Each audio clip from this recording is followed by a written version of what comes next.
Values and expectations versus rules. So rules and why I dislike them. I'm not a big rules guy. A rule is very strict and it's very specific and can oftentimes be very restrictive to the athletes as well. So I also find that rules are it's tough to enforce consequences with any kind of autonomy when it comes to rules, because simply put, a rule is broken or it's not, right? Like if you had a rule that said, do not come to practice late, like you're not allowed to show up to practice late, and a player shows up 2 minutes late because they're hustling in from an after school program or something, and a player shows up 45 minutes late because they were just, kind of taking their time to get there. In both scenarios, the rule was broken. So in both scenarios, there needs to be a consequence.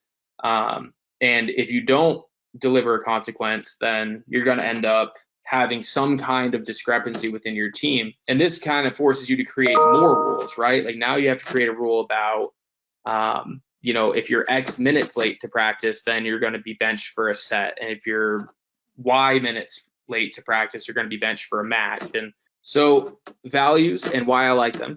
The definition of a value, according to Google, is a person's principles or standards of behavior, one's judgment of what is important in life. It seems like the impact values can have on kids is it essentially sets the standard for who you would like them to become. And I think values are something that kids aim for. So the values that you set for your program, I really think that they should be things that matter a lot to you, and they should be things that you're trying to get the kids to aspire to. So for us, our core values at center are grit, grind, and growth mindset. I chose those values for center volleyball because they were things I was saying a lot, and they were things that had a lot of meaning to me. And I think I would really love for all of my kids to leave this program as grittier people who love putting the work in and are excited about the opportunity to learn. Expectations, in my mind, should be derivative of your values. So our core values are grit, grind, and growth mindset. And our expectations are work really hard, be a great teammate, and be excited about learning. So the expectations are things that you can hold players accountable to on a daily basis. As long as they're consistent with the values, it gives a really consistent message, and it reinforces the culture that you're trying to build based on the values that you've set forward. So I like expectations a lot.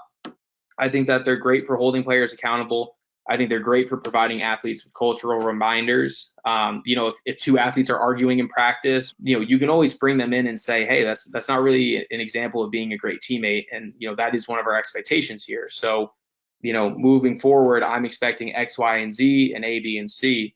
And the last point, and this is the most important point in my opinion, is it allows you to engage in more meaningful discussion with the athletes, right? Like, when you pull a kid aside because they violated an expectation or failed to meet an expectation, you have the chance to ask them why it was that happened. Like, why is it that you chose today to not work very hard? Like, what's going on? And it allows the player to be heard. It allows you to engage in a meaningful discussion with the athlete where, you can explain that the expectation was not met. And then most importantly, you hear them out and you give them the pathway to meeting that expectation in the future.